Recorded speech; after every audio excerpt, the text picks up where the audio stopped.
Huawei is about to launch its new Pocket 2, and according to leaks and rumors, it is also going to launch a special ART edition.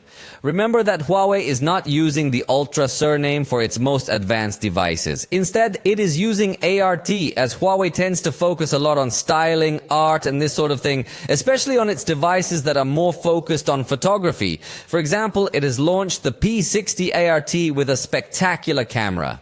So in this Pocket 2, it is said that Huawei is going to repeat this strategy of launching the standard model and the ART model.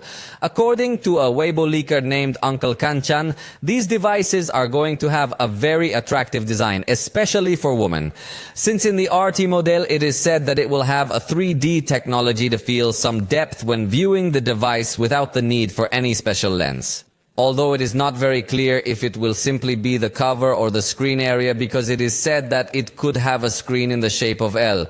So the details are still not so clear, but what is very clear is that Huawei will innovate again in the design section, now with the Pocket 2.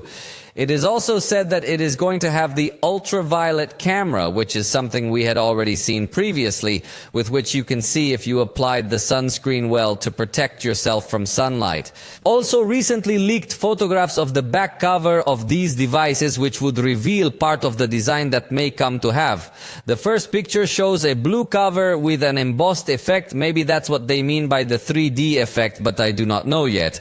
The next cover has a similar finish to what we had already seen in P60s, with the Rococo finish, which was exaggeratedly welcomed by all the fans. It looked extraordinary.